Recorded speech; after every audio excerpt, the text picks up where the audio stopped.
औज़ुबिल्लाहिमिनश्शैतानिर्रजीम बिस्मिल्लाहिर्रहमानिर्रहीम। अस्सलाम वालेकुम मेरे मोहतरम बुज़ुर्गों दोस्तों। ये हमारे सचिवालय की आज वीडियो है, कौन सा इस्लाम सही है। तो देखते हैं आज ये वीडियो में क्या बकवास कर रहे हैं और क्या देख रहे हैं। और हमारे मुसलमान भाई भी ऐसे जैसे जाके सीखते हैं कुरान, ऐसे ऐसे बारे में जाके बात करते हैं कि जिसको खुद नहीं पता है कि इस्लाम के। हालांकि मैं वीडियो बना चुका हूँ इनके ऊपर बहुत सारी, जिसमें मैंने दिखाया इन्हें कुरान के बारे में कुछ नहीं पता। जैसे वो बनी इस्माइल के बारे में, हम लोग कुरान बनी इस्माइल के बारे में कुछ नहीं कहता, कुछ नहीं जानता, जानता ही नहीं बनी इस्माइल को।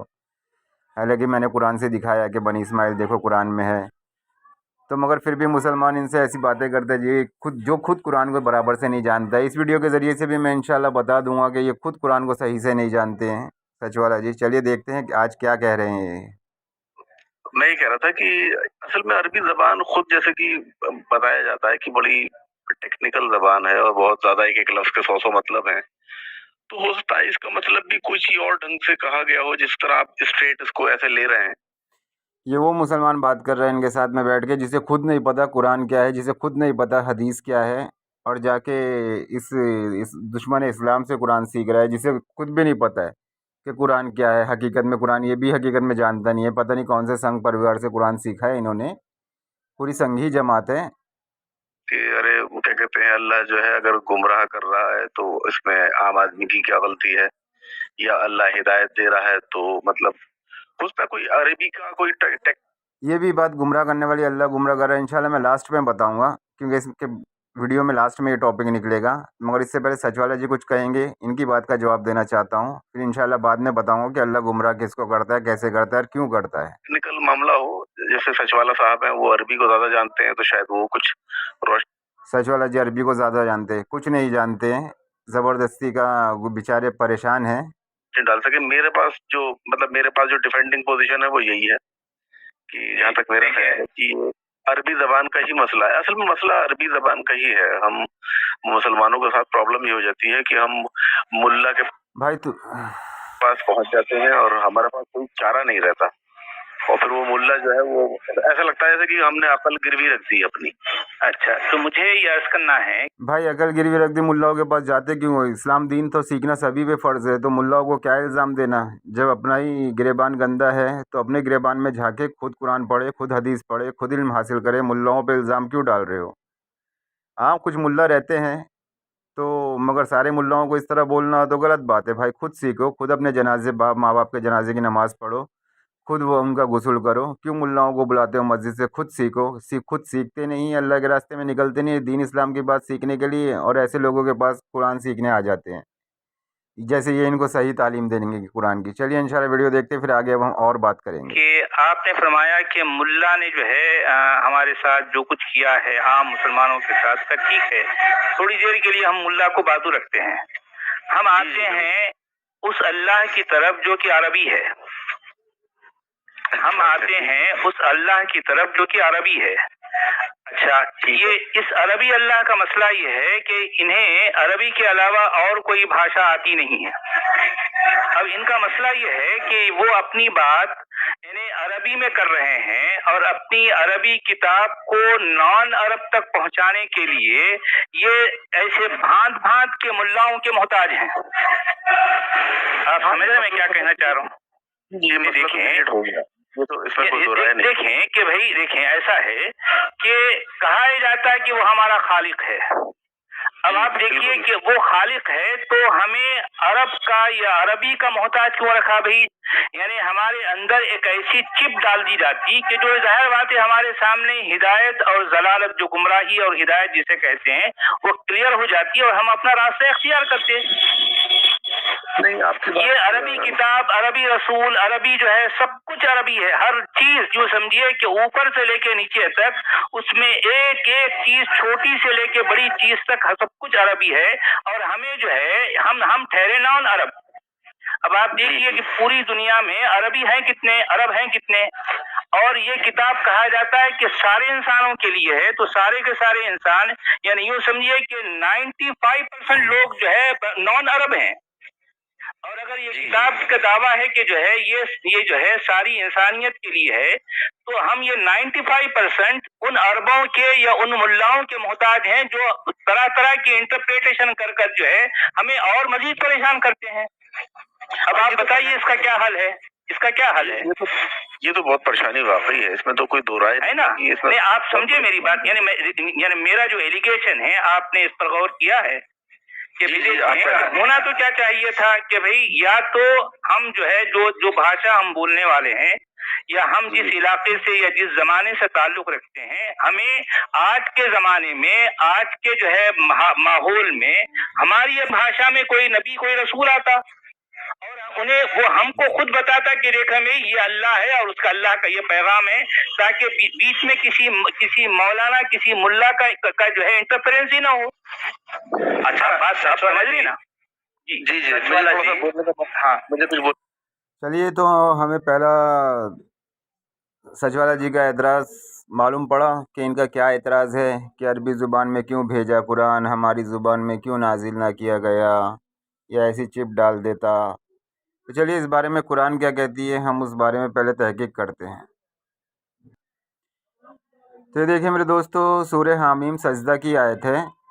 अल्लाह इसमें फरमाता है, ए रसूल, तुमसे भी वही बातें कही जाती है जो तुमसे पहले रसूलों से कही जा चुकी है। बेशक तुम्हारे परवरदिगार बख्शने वाला भी है और दर्दनाक अजाब देने वाला भी है। पहले हम इस आयत को डिस्कस कर लेते हैं। ए रसूल, तुमसे भी वही बातें कही जाती है जो तुमसे पहले रसूलों से कही जा चुकी है। बेशक तुम्हारा परवरदिगार बख्शने वाला भी है और दर्दनाक अजाब देने वाला भी है। अब तुमसे भी वही बात कही जा रही है और तुमसे पहले जो रसूल गुजर चुके हैं उनसे भी वही बात कही गई। कौन सी बात कही गई?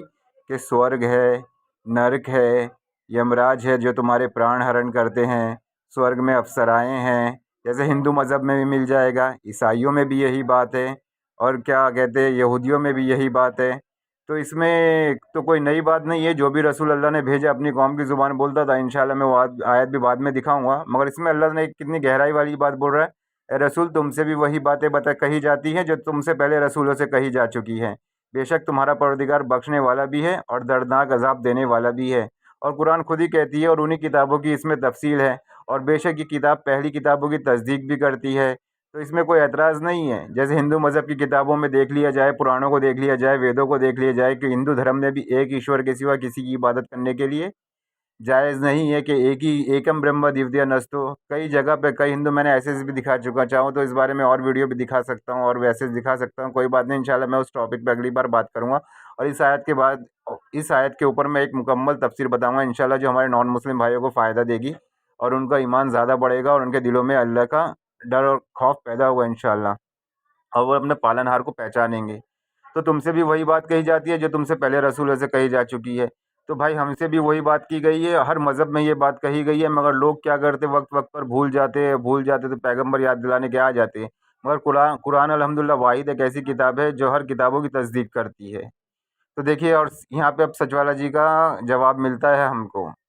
देखिए क्या फरमा रहा है अल्लाह ताला, और अगर हम इस कुरान को अरबी ज़ुबान के सिवा दूसरी ज़ुबान में नाजिल करते तो ये लोग ज़रूर कहना बैठते कि इसकी आयतें हमारी ज़ुबान में तफसील से क्यों बयान ना की गई।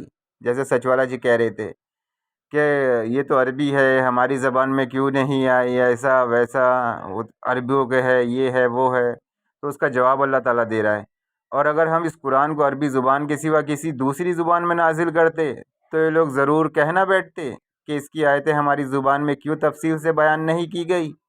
क्या खूब, कुरान तो अज़मी और मुखातब अरबी।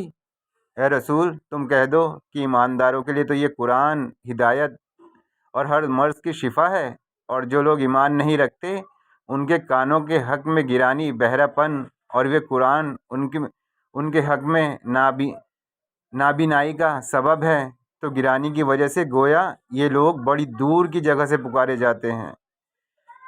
तो देखा मेरे दोस्तों, अल्लाह ताला क्या फरमा रहे सर इन आयत में। और अगर हम इस कुरान को अरबी ज़ुबान के सिवा दूसरी ज़ुबान में नाजिल करते तो ये लोग ज़रूर कहना बैठते कि इसकी आयतें हमारी ज़ुबान में क्यों ना तफसील से बयान कर दी गई, जिस तरह सचवाला जी कह बैठे कि हमारी ज़ुबान में क्यों ना बयान की गई, ऐसा वैसा दुनिया भर की बातें कर रहे हैं अभी।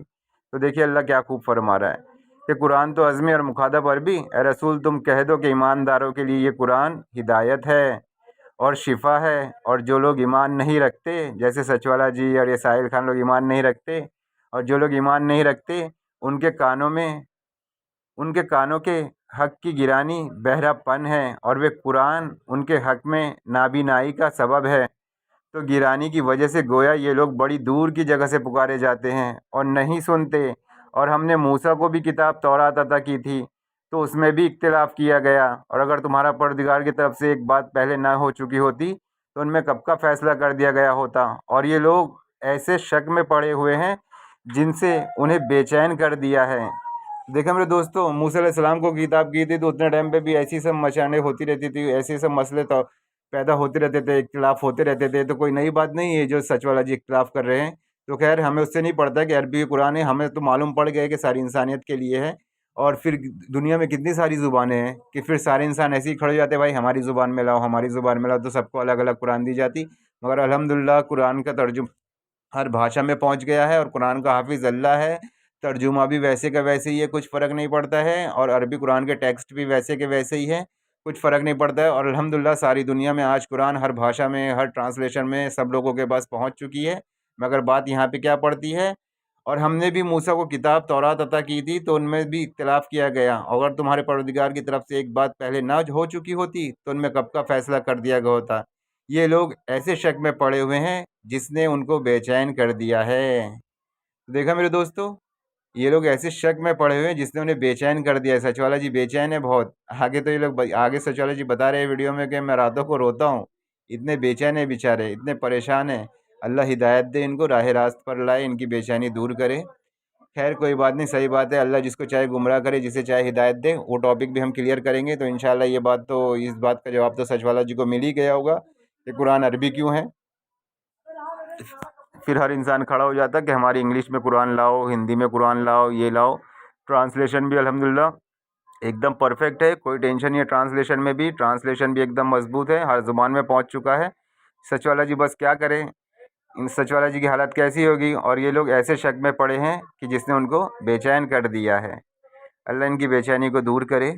चलिए हम आगे देखते हैं आगे क्या फरमा रही है वीडियो।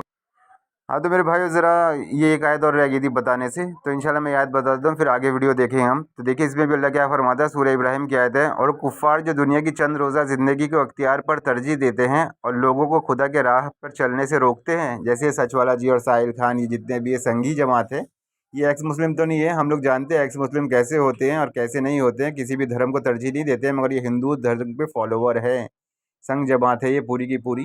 वो साहिल खान की भी इंशाल्लाह मैं आगे देखो आप लोगों को पोल बताऊँगा इंशाल्लाह, इस वीडियो में नहीं, अगली वीडियो में किसी में मौका मिलेगा तो इंशाल्लाह मैं बताता हूँ उसके बारे में भी, कौन है, कहाँ है, क्या है, हिसाब किताब है इसका। तो देखिए क्या फरमा रहा है अल्लाह ताला। और कुफ़ार जो दुनिया की चंद रोज़ा ज़िंदगी को अख्तियार पर तरजीह देते हैं और लोगों को खुदा के राह पर चलने से रोकते हैं और इसमें ख्वामख्वाह फ़र्ज काजी पैदा करना चाहते हैं, ये लोग बड़े पल्ले दर्जे की गुमराही में हैं। ज़बरदस्ती का इसमें लोगों को उल्टे सीधे बयानात करके गुमराह करना चाहते हैं और खुदा के रास्ते पे चलने से रोक भी रहे हैं। अल्लाह फरमा रहा, रोक रहे हैं उन लोगों को कि कहीं यार ये लोग दीन इस्लाम ना पकड़ ले, इस्लाम में दाखिल ना हो जाए। और शैतान ने तो वादा किया है कि मैं भी दाएं से बाएं से हर तरफ से आऊँगा और इनकी राह मारूंगा और तो उनमें से किसी को भी शुक्रगुजार नहीं पाएगा।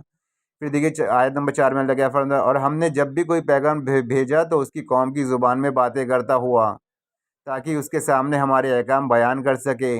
तो यही खुदा जिसे चाहता है गुमराही में छोड़ देता है और जिसकी चाहता है हिदायत करता है, वही सब पर गालिब और हिकमत वाला है।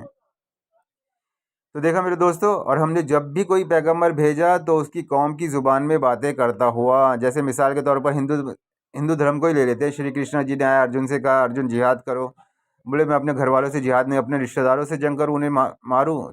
श्री कृष्ण जी के बोले धर्म बड़ा है, धर्म सबसे बड़ा है और तुम्हारे लिए स्वर्ग है। अगर तुम मर गए तो तुम्हें स्वर्ग प्राप्त होगा, और मर गए तो तुम्हें, और जीत गए तो तुम्हें धन की प्राप्ति होगी और स्वर्ग लोक की खुशखबरियाँ दिया। और कुरान में अल्लाह फरमाता हमने जो भी पैगंबर भेजा था तो डराने के लिए और कुछ जन्नत की खुशखबरी देने के लिए। मिसाल दे रहा हूँ, हालांकि मैं ऐसा कुछ टॉपिक उठाना नहीं चाहता, कि मैं खाली एक हिंट दे रहा हूँ मैं, क्योंकि मेरे पास कोई ऐसे कुरान में तो श्री कृष्ण जी का नाम नहीं है, मगर बहुत सी दलीलें ऐसी मिलती है कि जिसमें यही आयत को आप देख सकते हैं कि हमने जो भी कभी पैगंबर भेजा तो अपनी कौम की ज़ुबान में बात करता हुआ, ताकि उसके सामने हमारे अहकाम बयान कर सके। और यही खुदा जिसको चाहता है गुमराही में छोड़ देता है, जिसे चाहता है हिदायत करता है, और वे सब पर गालिब और हिकमत वाला है। तो चलिए इंशाल्लाह मैं इंशाल्लाह वो टॉपिक पे इंशाल्लाह फिर कभी बात करूँगा और उसके तफसील से बयान करूँगा हमारे नॉन मुस्लिम भाइयों के लिए। और ये सचवाला जी गुमराही में पड़े हैं। तो चलिए अब इनकी वीडियो आगे सुनते हैं। जी जी, मुझे थोड़ा सा बोलने का, हाँ मुझे कुछ बोलने का मौका देंगे। जी जी जी जी फरमाइए। जी जी मैं थोड़ा सा बोलना चाह रहा था। जी बताइए शानदार भाई। आप जी बताइए। मैं ये कह रहा हूँ कि आपका सवाल हमने समझ लिया है और सचवाला जी ने उसका जवाब दिया है और मैं भी उसमें कुछ थोड़ा बहुत ऐड करना चाहता हूँ। आप जो है ना फटाफट एक बात और मुझे थोड़ी सी करनी थी, पहले आप कर लीजिए। हाँ हाँ आप अपनी बात है ना फटाफट करके आप लीव होइए, क्योंकि और भी कॉलर्स है और वो मुस्लिम कॉलर्स है, तो मैं नहीं चाहता हूँ कि वो इंतजार करके चले जाएं।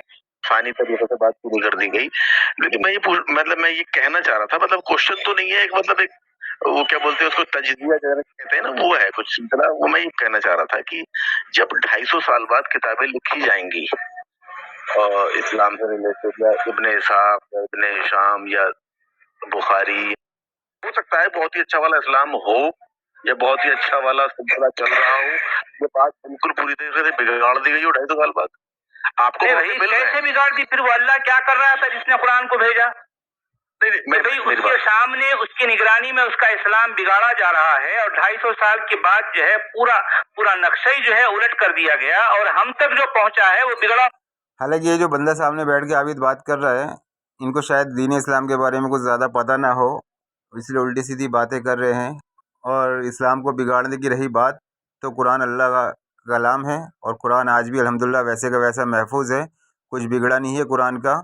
ये तो हमने जैसे मूसा अलैहिस्सलाम की बात मैंने पिछली आयत में बताया कि इख्तिलाफ़ किया गया, हमने मूसा को भी किताब दी थी, उसमें भी इख्तिलाफ़ किया गया और वो आपस की ज़िद से इख्तिलाफ़ किया गया। ऐसी बहुत सी आयतें कुरान में और भी मिल जाएगी, तो खैर इससे कोई मसला नहीं, हमेशा ऐसे इख्तिलाफ़ होते रहे हैं। जैसे हिंदू समाज में आर्य समाजों ने अलग ही इख्तिलाफ़ करके अलग ही सब सारे अवतार को और अछूत अछूत को सबको अलग करके एक और सबको वेद पढ़ने की परमिशन दे दी। इख्तिलाफ़ होते रहते हैं और ये हमेशा होता आया इख्तिलाफ़, तो इसमें कोई नई बात नहीं है। इस्लाम पहुंचा तो हम इसके मुकल्लफ कैसे हुए भाई?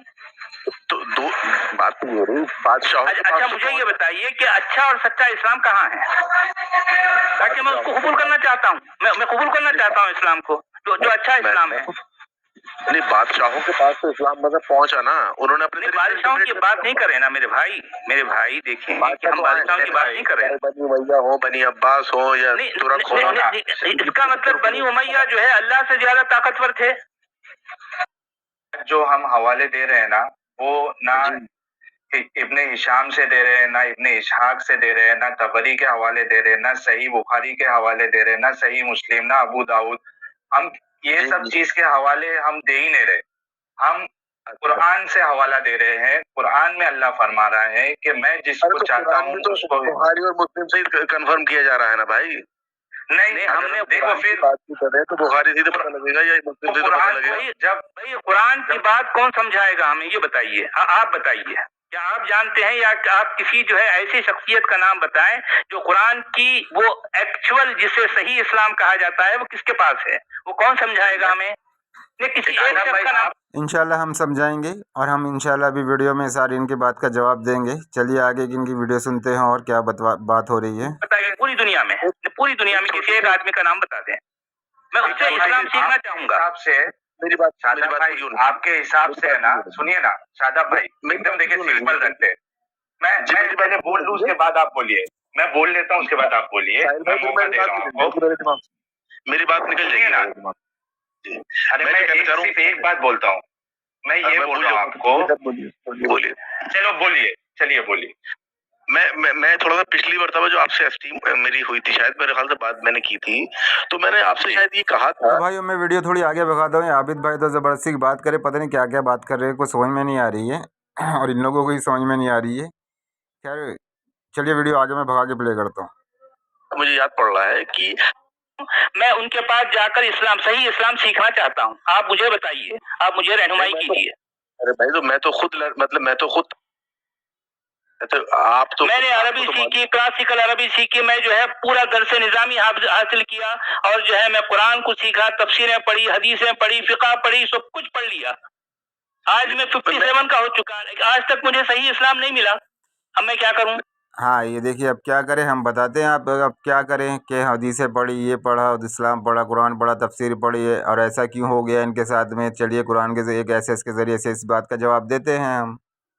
ये देखिए, ये भी ऐसी बंदा है जिस तरह की सच वाला जी बात कर रहे हैं कि मैंने कुरानें पढ़ी, हदीस पढ़ी, तफसीर पढ़ी, ये सब करा, दुनिया भर का करा। ये भी मेरे से कह रहा था, बोले हम 4-5 साल लोकल मदरसे से उर्दू अरबी पढ़ चुके हैं, पढ़ा चुके हैं, लगभग 1.5 साल मस्जिद में अजान भी दिए हैं, 2 बार पूरी कुरान तर्जुमे तफसीर के साथ और कुछ हदीसें भी पढ़ के बैठे हैं। बस गलती ये हो गई कि अकल का इस्तेमाल शुरू कर दिया हमने। तो देखिए कुरान इस ऐसे ऐसे सवाल के बारे में क्या जवाब देता है। तो देखिए, और उनको शख्स का हाल पढ़कर सुना दो। मैं भी सच वाला जी को सुना रहा हूँ, तो सच वाला जी सुन ले इसको भी। और उनको शख्स का हाल पढ़कर सुना दो जिसको हमने अपनी आयतें अता की। जैसे सच वाला जी ने कुरान पढ़े, हाफिज़ बने, ये सब की बातें कर रहे हैं वो। तो खैर चलिए, और उनको शख्स का हाल पढ़कर सुना दो जिसको हमने अपनी आयतें अता की, तो उसने उनको उतार दिया और फिर शैतान उसके पीछे लगा तो वह गुमराहों में हो गया। फिर शैतान ने उचक लिया। हाँ, और अगर हम चाहते तो इन आयतों से उसको दर्जों के बुलंद कर देते, मगर वह तो पस्ती की तरफ मायल हो गया और अपनी ख्वाहिशों के पीछे चल पड़ा। तो उसकी मिसाल कुत्ते की सी हो गई, सख्ती करो तो भी ज़ुबान निकाले रहे और यूं ही छोड़ दो तो भी ज़ुबान निकाले रहे। यही मिसाल उन लोगों की जिन्होंने हमारी आयतों को झुटलाया। तो उनसे ये किस्सा बयान कर दो ताकि वे फ़िक्र करें। और अल्लाह इसमें फरमा भी रहा है कि उनसे ये किस्सा बयान कर दो ताकि वे फ़िक्र करें। तो ये जो कह रहे अल्लाह गुमराह करता है, ये करता है, वो करता है, देखिए तो अल्लाह गुमराह क्यों करता है, इस आयत में खूब अल्लाह फरमा रहा है। और हम जिसको चाहते हैं उनके, अगर हम चाहते तो इस आयतों से उसके दर्जे को बुलंद कर देते हैं। मतलब वो पस्ती की तरफ खुद माइल हो गया, मतलब खुद ही अपनी पस्ती की तरफ चल पड़ा, माइल हो गया, ख्वाहिशों के पीछे चल पड़ा। तो उसकी मिसाल कुत्ते की सी हो गई, सख्ती करो तो भी ज़ुबान निकाले रहे, यूं ही छोड़ दो तो भी ज़ुबान निकाले रहे। यही मिसाल उन लोगों की जिन्होंने हमारी आयतों को झुटलाया। तो उनसे ये किस्सा बयान कर दो ताकि वे फ़िक्र करें। तो सच वाला जी फ़िक्र करें इस आयत पर, आपकी बेचैनी दूर होगी इंशाअल्लाह। जिन लोगों ने हमारी आयतों को झुटलाया उनकी मिसाल बुरी है, उन्होंने नुकसान किया तो अपना ही किया। जिसको खुदा हिदायत दे वही हिदायत पर है, और जिसको गुमराह करे तो ऐसे ही लोग नुकसान उठाने वाले हैं। हम बहुत से इंसान और जिन दोज़ख के लिए पैदा किए हैं। उनके दिल हैं, उनसे समझते नहीं, उनकी आँखें हैं मगर उनसे देखते नहीं, उनके कान हैं मगर उनसे सुनते नहीं। ये लोग बिल्कुल चारपाओं की तरह है, बल्कि उनसे भी भटके हुए। यही लोग हैं जो गफलत में पड़े हुए हैं। और खुदा के सब नाम अच्छे ही अच्छे हैं, तो उसको उसके नामों से पुकारा करो। और जो उसके नाम में टेढ़ अपनाते हैं उनको छोड़ दो, कि जो कुछ वे कर रहे हैं बहुत जल्द उसकी सज़ा पाएंगे। और हमारी मखलूक़ात में एक वे लोग हैं जो हक़ का रास्ता बताते हैं और उसी के साथ फ़ैसला करते हैं। और जिन लोगों ने हमारी आयतों को झुटलाया उनको तरतीब से इस तरह से पकड़ेंगे कि उनको खबर ही ना होगी। और मैं उनको मोहलत दिए जाता हूँ और मेरी तदबीर बड़ी मजबूत है। पकड़ेगा अल्लाह ताला इंशाअल्लाह। ज़्यादा वक्त नहीं है, बहुत से लोग आए बहुत से गए, इंशाअल्लाह इनकी भी पकड़ होगी। तो उम्मीद है तो सच वाला जी ये आयत पे गौर करें, क्योंकि अल्लाह इसमें फरमा रहा है कि उनसे ये किस्सा बयान कर दो जो अल्लाह की आयतों को छोड़ देते हैं, फिर लोगों को अल्लाह के रास्ते से रोकने में लग जाते हैं। तो औरों को अल्लाह के रास्ते से ना रोकें। जब आपको यकीन हो गया कि आपको इस्लाम पे यकीन नहीं, ईमान नहीं, तो आप चुप हो जाएं, अपनी ज़िंदगी जीते रहें। अब बेचारे लोगों को भी रोकने में लगे पड़े हैं, अब क्या करें, आईटी सेल वाले होते ही ऐसे हैं। आज मैं 57 का हो चुका है, आज तक मुझे सही इस्लाम नहीं मिला। अब मैं क्या करूं? नहीं, मैं जो कहना चाह रहा हूँ, मैं पिछली बार शायद मेरी बात यहीं पे आके रुक गई थी कि आपको कहीं ना कहीं किसी न किसी से तो इंगेज करना पड़ेगा ना। तो सच वाला साहब, किससे करूं? मैं वही बोल, मैं अभी तक समझ नहीं आया ना, मैं किससे करूं आखिर? वही मैं करूं। और मतलब आप 72 फिरकों में कोई तो ऐसा ढूंढे जो लचीला हो। भाई 72 फिरके, ये अल्लाह ने 72 फिरके बनाए क्यों? हमें इतना कंफ्यूज क्यों कर रखा है? समझे क्यों इतना कंफ्यूज कर रखा है वो? ये आपकी बात ठीक है, मैं खुद परेशान, मैं भी तो आप कह रहे हैं कि मेरी हर बात ठीक है, उसके बाद फिर आप ये फरमाते हैं कि जो है मुझे कहीं, मैं कहाँ जाना मेरे पड़ेगा, मुझे ये बताइए। मैं आज भी बेचैन हूँ, मैं तड़प रहा हूँ। नहीं, आपकी बात तो सही है, मैं मतलब तड़प रहा हूँ मेरे भाई, रियली। आपको पता है कि आज भी रातों में उठकर मैं रोता हूँ, मालूम है आपको? मैं क्यों रोता हूँ बोलिए? मैं क्यों रो रहा हूँ? इस बात पे एक आयत और रिपीट कर देता हूँ, आज भी मैं बेचैन हूँ, तड़प रहा हूँ, रातों को उठ के रोता हूँ। तो इस बारे में एक आयत और दिखा, ये देखिए सूरह सजदा की आयत 45। और हमने मूसा को भी किताब दी, तौरात अता की थी, उसमें भी इख्तिलाफ़ किया गया। और अगर तुम्हारा परवरदिगार की तरफ से एक बात पहले ना हो चुकी होती तो उनमें कब का फ़ैसला कर दिया गया होता। और ये लोग ऐसे शक में पड़े हुए हैं जिसने उन्हें बेचैन कर दिया है। जिस सच वाले जी भी शक में पड़े हैं, हालांकि ये लोग सब शक में पड़े हैं। और अल्लाह क्या खूब बयान फरमा रहा है कि जिसने उन्हें बेचैन कर दिया है, बेचारे बेचैन है। सच वाला जी की भी आपने बात सुनी ना। देखिए मैं एक बार और आयत रिवर्स कर देता हूँ। हम ही ने मूसा को भी किताब तौरात अता की थी, तो उसमें भी इख्तिलाफ़ किया गया। और अगर तुम्हारे परवरदिगार की तरफ से एक बात पहले ना हो चुकी होती तो उनमें कब का फ़ैसला कर दिया गया होता। और ये लोग ऐसे शक में पड़े हुए हैं जिनसे उन्हें बेचैन कर दिया गया है।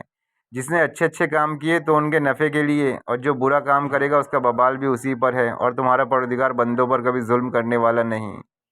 तो इख्तिलाफ तो भाइयों हमेशा होते रहा है, पहली किताबों में भी हुआ, कुरान में भी हुआ, 72-73 फ़िरके बने, मगर जो हक़ फ़िरका है वो भी हम कुरान से ही बताएंगे इंशाल्लाह। वो आगे वाली इनकी बात सुनेंगे, बात निकलेगी वो, तो हम कुरान से बताएंगे कि हक़ पे कौन है, कौन लोग हैं कौन नहीं। कुरान खुद उस बात के बारे में बताएगी इंशाल्लाह।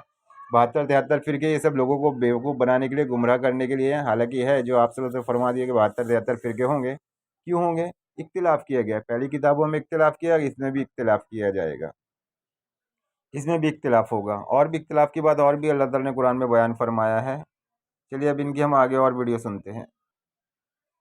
मुझे मालूम है, हो रहा इमोशनल आदमी है, पता है मुझे। और शादा आपके भाई, पीछे की शादा भाई सुनिए ना, फिरके का सवाल सुनिए ना शादा भाई। नहीं, इमोशनल आदमी है, हमने पढ़ के बताया ना वो कुरान में। बड़े भला तुमने उस शख्स को देखा जिसको हमने अपनी आयतें अता की तो उसने उनको उतार दिया, फिर शैतान उसके पीछे लगा तो फिर वो गुमराहों में हो गया। तो उसकी मिसाल कुत्ते की सी हो गई, सख्ती करो तो भी ज़ुबान निकाले रहे, यूं ही छोड़ दो तो भी ज़ुबान निकाले रहे। सुनिए ना मेरी बात सुनिए ना, आप सुनते नहीं है शादा भाई।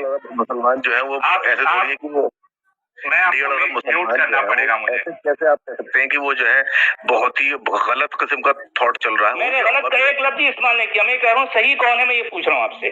सही इस्लाम कहाँ है, किसके पास है? मैं उससे आज ही जाकर मैं उससे सीखना चाहूंगा। सही इस्लाम कहाँ है? म्यूट किया है, मैंने इनको म्यूट किया है असल में। चलिए सच वाला इस्लाम, सच्चा इस्लाम, असली इस्लाम क्या है हम बताते हैं कुरान के ज़रिए से इंशाअल्लाह। तो ये देखिए मेरे दोस्तों, सच्चे इस्लाम की मिसाल अल्लाह क्या फरमा रहा है सूरह तौबा की आयत 71 और 72 में। और ईमानदार मर्द और ईमानदार औरतें उनमें से बाज़ के बाज़ रफ़ीक है, और नमाज पाबंदी से पढ़ते हैं और ज़कात देते हैं और खुदा और उसके रसूल की फर्मा बरदारी करते हैं। यही लोग हैं जिन पर खुदा अनकरीब रहम करेगा। बेशक खुदा गालिब हिकमत वाला है। खुदा ने ईमानदार मर्दों और ईमानदार औरतों से जन्नत बहशत के उन बागों का वादा कर लिया है जिनके नीचे नहरें जारी हैं, वे उनमें हमेशा हमेशा रहेंगे। बहशत अदन के बागों में उम्दा उम्दा मकानात का भी वादा फरमाया है, और खुदा की खुशनुदी उन सबसे बालातर है। यही तो बड़ी आला दर्जे की कामयाबी है। चलिए और आयत दिखाता हूँ इंशाल्लाह। ये देखिए सच्चा इस्लाम क्या है। इंशाल्लाह सचवाला जी को हम बताते हैं अभी कि सच्चा इस्लाम क्या है। ए ईमानदारों, सूद दनादन खाते ना चले जाओ और खुदा से डरो कि तुम छुटकारा पाओ।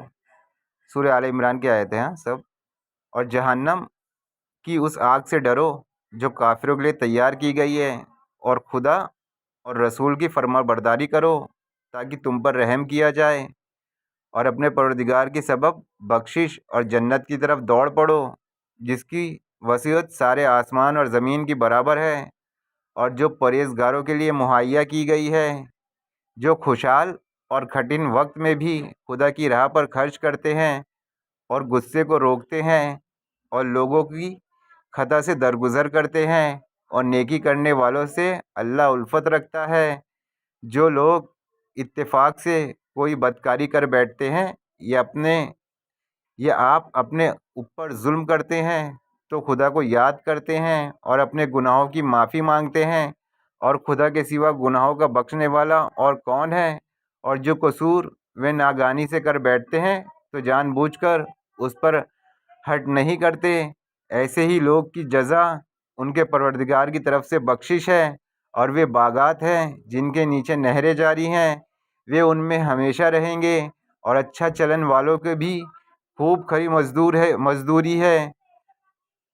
तुमसे पहले भी बहुत से वाक़यात गुजर चुके हैं, बस ज़रा रुए ज़मीन पर चल फिर कर देखो तो अपने अपने वक्त के पैगंबरों को झुटलाने वालों का अंजाम क्या हुआ। तो देखें वो सचवाला जी क्या खूब अल्लाह ताला ने आयतें बयान फरमाई है और सच्चा इस्लाम बताया है कि जन्नत पाने के लिए, जन्नत में जाने के लिए तुम्हें क्या क्या करना होगा और क्या क्या नहीं करना होगा। और भी ऐसी बहुत सी आयतें, तो ये फ़िरके विरके की बातों में ना पड़े, अल्लाह और उसके रसूल की फर्माबरदारी करें, बस इंसान के लिए यही बड़ी कामयाबी है।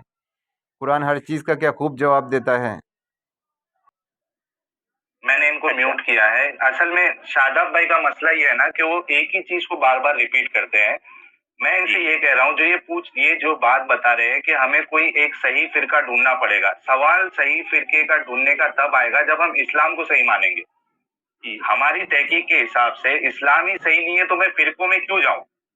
जी, और दूसरी चीज, इनको खुद को नहीं पता है कि वो सही वाला फिरका कौन सा है। जी, और तीसरी चीज, अल्लाह ने कुरान तो उस फ़िरके की बात से मैं एक बात जो मैंने अभी आयतें पढ़ी, अल्लाह ने क्या क्या फरमाया है जन्नत में जाने के लिए, जन्नत की तरफ दौड़ो, रसूल की फरमाबरदारी करो, अभी मैंने पिछली आयत में पढ़ के बताया है। तो फ़िरक़ों का कोई सवाल नहीं उठता है। जो उन बातों पे अमल करेगा, चाहे फिर वो कोई भी फ़िरके से हो, कोई भी फ़िरके से ताल्लुक़ रखता हो, इंशाअल्लाह वो जन्नत में ज़रूर जाएगा। में ये तो नहीं फरमाया कि मैं 73 फिरके बनाऊंगा, तुम उसमें से उसमें सबसे सच्चा वाला फिरका आप ले लेना। शादाब भाई की हर बात जो है ना वो बीच वाली है, यानी उनको पता ही नहीं है, कंफर्म कुछ है ही नहीं। जी, सही बोल रहा है। शादाब भाई को कोई इल्म नहीं है, वो ज़बरदस्ती के इनसे डिबेट करने आ गए। सब उनका स्पेकुलेशन है, मतलब वो सोच ऐसा हो सकता है, अरबी चेंज कर दी गई हो, उसका माना चेंज करे, तो आपको कम से कम सही माना तो पता होना चाहिए ना। आप जब ये आप जो है, आप खुद को भी पता है कि मुझे नहीं पता कि ये सही है या हो सकता है कि ये गलत है, बीच में है, बीच में से काम थोड़ी ना चलता है। आप या तो इस्लाम को मानिए और उसको सही साबित करिए, पहले खुद उसको माने कि वो सही है। आप तो खुद नहीं मान रहे। आप सोचे कि हो सकता कोई एक फिरके के पास आप कनेक्ट कर लो, वहां उनके पास जो है वो सही इस्लाम होगा। हम बात कुरान की बता रहे हैं, और ऐसा भी नहीं कि कुछ ऐसी आयत बता रहे हैं जो कंफ्यूजिंग लगे सुनने में। एकदम साफ साफ आयत है जिसमें अल्लाह फरमाता है कि मैं जिसको चाहता हूँ उसको हिदायत देता हूँ, और मैं जिसको हिदायत दूं उसको पूरी दुनिया मिलके भी गुमराह नहीं कर सकती है, और मैं जिसको गुमराह कर दूं पूरी दुनिया मिलके उसको हिदायत नहीं दे सकती है। और जुमा के खुतबे में हर बार ये पढ़ा जाता है, मैं यहदिल्लाहु फला मुदिल्ल लहु व मैं युद्लिल फला हादिय लहु। जी, तो जब इतनी साफ साफ बात है, कोई हम ऐसी बात भी नहीं बता रहे जो कंफ्यूजिंग हो कि भाई नहीं ठीक है तुमने मतलब नहीं समझा। इतनी साफ साफ बात को भी अगर आप इसका जवाब दीजिए ना, आप बोलोगे हो सकता है, नहीं हो सकता, तो पहले आप कंफर्म कर लीजिए और उसके बाद आप बात करने के लिए आइए। बिल्कुल सही कह रहे हैं आप। मैं क्या कर सकता हूँ? शादाब भाई आप अभी है ना फटाफट जवाब दीजिए, सेम बात आप रिपीट मत करिए। नहीं, मैं आपसे देखिए, मैं किसी चीज की कंफर्मेशन के साथ मैं कैसे कह सकता हूँ, जब आप ये देखिए कि 200-250 साल बाद किताबें लिखी गई और हर बात में कॉन्ट्रडिक्शन है। मैं तो खुद कह रहा हूँ, कुरान को आप सच्चा मानते क्या नहीं मानते? कुरान को सच्चा मानते क्या नहीं मानते आप? मेरे बिलीफ सिस्टम का हिस्सा है वो, कोई मतलब रैशनैलिटी से उसका मतलब मैं हर चीज रैशनैलिटी से तो तय नहीं हो सकती ना, ये हो सकती। चलिए मैं यहाँ पे वो गुमराही वाला टॉपिक क्लियर करता हूँ पहले, कि अल्लाह जिसको चाहता है गुमराह में डाल देता है, और जिसको चाहता है, अगर अल्लाह जिसको गुमराह करना चाहे उसे कोई हिदायत नहीं दे सकता, और अल्लाह जिसको हिदायत दे उसे कोई गुमराह नहीं कर सकता। तो जैसे मैंने सचवाला जी की एक मिसाल दी थी, वो ऐसे दिखा के आप लोगों को कि भला तुमने उस शख्स को देखा जिसको हमने अपनी आयतें कहता की तो उसने उनको उतार दिया, फिर शैतान उसके पीछे लगा तो गुमराहों में हो गया। तो देखा, गुमराह आदमी खुद ही होता है, फिर अल्लाह उस पर मोहर लगा देता है। फिर अल्लाह उस पर मोहर ले देते थे कि चल तूने ऐसा किया, बोले तू इस रास्ते पे जाना चाहता है तो हमने तुझे इसी रास्ते पे डाल दिया। चलिए एक आयत मैं दिखाता हूँ इंशाअल्लाह। ये देखिए मेरे दोस्तों, सूरह निसा की आयत 115 है। इसमें अल्लाह फरमाता है और जो शख्स राह रास्त के ज़ाहिर होने के बाद रसूल से सरकशी करे, मतलब मालूम हो चुका कि इस्लाम हक़ है, जैसे सचवाला जी ने बाद में इस्लाम के बाद कहते हैं कि मैंने इस्लाम फिर बाद में छोड़ दिया। देखिए अल्लाह क्या फरमा रहा है, और वसीम रिजवी भी इस्लाम को छोड़ के अब किसी और रास्ते पर चल पड़ा। इन जैसे लोगों के लिए आयत क्या फरमाती है, और जो गुमराह करने वाली बात है वो भी इस आयत में आ जाती है। और जो शख्स राह रास्त के ज़ाहिर होने के बाद रसूल से सरकशी करे और मोमिनों के तरीके के सिवा किसी और राह पर चले, तो जिधर वे फिर गया हम भी उधर ही फेर देंगे। मतलब इंसान खुद जा रहा है तो अल्लाह क्या फरमा रहा है, अगर तू जा रहा है तो जा भाई, मैं भी चल तेरे, जिस अगर तुझे वो रास्ता अच्छा लग रहा है तो चल मैं भी तुझे उसी रास्ते पर चला देता हूँ, जा तू उसी पे पड़े रहे, उसी रास्ते पर पड़ा रहे। तो फिर अल्लाह ने उसे गुमराह कर दिया। तो फिर जिस राह पर वो चलता है हम भी फिर उसे उधर ही फेर देंगे, और आखिर उसे जहन्नम में झोंक देंगे, और वे बहुत बुरा ठिकाना है। तो देखा मेरे दोस्तों, अल्लाह गुमराह क्यों करता है? ज़बरदस्ती किसी को भी अल्लाह गुमराह नहीं करता है। इंसान खुद ही अपने हाथों से अपने पैरों पर कुल्हाड़ी मारता है। क्या फरमाया अल्लाह ताला ने, और जो शख्स राह रास्त के ज़ाहिर होने के बाद रसूल से सरकशी करे और मोमिनों के तरीके के सिवा किसी और राह पर चले, तो जिधर वे फिर गया हम भी उधर ही फेर देंगे और आखिर उसे जहन्नम में झोंक देंगे, और वे बहुत बुरा ठिकाना है। इस तरह अल्लाह जिसको चाहता है गुमराह करता है, जिसको चाहता है हिदायत देता है।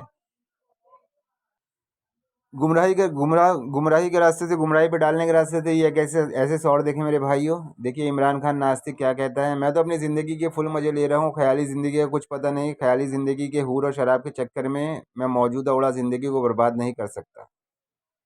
तो देखिए कुरान क्या खूब जवाब देता है, भला तुमने उस शख्स को देखा जिसने अपने ख्वाहिश को माबूद बना रखा है, बावजूद जानबूझ के गुमराह हो रहा है। क्या? बावजूद जानबूझ के गुमराह हो रहा है। जानबूझ के लोग गुमराह होते हैं।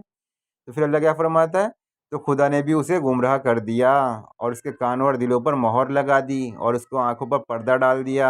अब खुदा के सिवा कौन उसको राह पर ला सकता है? तो क्या तुम नसीहत नहीं पकड़ते? तो जो हमारी याद से मुंह फेरे और सिर्फ दुनिया की ज़िंदगी की तलब में हो, उससे तुम भी मुंह फेर लो। उनके इल्म की यही इम्तिहान है। तुम्हारा परवरदिगार उसे भी खूब जानता है जो उसके रास्ते से भटक गया, और उसे भी खूब जानता है जो रास्ते पर चला चला। और जो कुछ आसमानों में है और जो कुछ ज़मीन में है सब खुदा ही का है, और उसने खलकत को इसलिए पैदा किया है जिन लोगों ने बुरे काम किए उनको उनके अमाल का बुरा बदला दे, और जिन्होंने नेकियां की उनको नेक बदला दे। जो छोटे गुनाह के सिवा बड़े बड़े गुनाह और बेहयाई की बातों से बचते हैं, बेशक तुम्हारा परवरदिगार बड़ी बख्शिश वाला है। वे तुमको खूब जानता है। जब उसने तुमको मिट्टी से पैदा किया और जब तुम अपनी माओं के पेट में बच्चे थे, तो अपने आप को पाक साफ ना जताओ। जो परहेजगार है वैसे खूब जानता है। तो देखो मेरे दोस्तों, गुमराह करने के ताल्लुक से अल्लाह ने कितनी प्यारी बात इस चीज़ में बताई कि भला तुमने उस शख्स को देखा जिसने अपनी ख्वाहिश को माबूद बना रखा है, बावजूद जानबूझ के गुमराह हो रहा है, तो खुदा ने भी उसे गुमराह कर दिया। जानबूझ के आदमी पहले खुद गुमराह होता है, फिर अल्लाह भी उसे गुमराह कर देता है। चल ठीक है, ये रास्ता तूने अपनाया, जैसे वसीम रिजवी के बारे में मैंने पिछली आयत फरमाया कि जिस रास्ते पर वो चलता है तो हम भी उसे उधर ही चला देते हैं। तो वैसे ही हाल अल्लाह फरमा रहा है, और जिसको अल्लाह हिदायत दे वही हिदायत पर है। चलिए मेरे दोस्तों, इंशाल्लाह आप लोगों को देखिए आगे वीडियो में तो कुछ नहीं है, इंशाल्लाह पूरी हो गई, और उम्मीद है कि मेरे नॉन मुस्लिम भाई या ऐसे लोगों से कुरान ना सीखें, खुद कुरान पढ़ें और देखें उन लोग का सबका हाल। तो कुरान ने क्या खूब बयान कर दिया है कि एक चीज़ से अल्लाह ताला ने उनको जवाब दे दिया है कुरान करीम से, और कुरान हर सवाल का जवाब है। मेरे मुस्लिम भाइयों से भी रिक्वेस्ट है कि कुरान पढ़ा करें और ऐसे लोगों से बहस ना करें। जब आपके पास खुद इल्म नहीं है, क्यों इन ऐसे लोगों से जाके बहस करते हैं? तो इनका हाल सबको कुरान में मौजूद है, खुद कुरान पढ़े, खुद इल्म दीन हासिल करें। तो चलिए इंशाल्लाह अगली वीडियो में मुलाकात होगी। और मेरे नॉन मुस्लिम भाइयों से भी रिक्वेस्ट है कि भाई खुद कुरान पढ़ें, ऐसे लोगों से ना सीखें। और बेशक खुदा का कलाम सच्चा है तो ईमान लाओ अल्लाह पर और उसके रसूल पर, बेशक अल्लाह का वादा सच्चा है, क़यामत आने वाली है, कुछ शक नहीं। चलिए इंशाल्लाह अगली वीडियो में मुलाकात होगी। अल्लाह हाफिज़।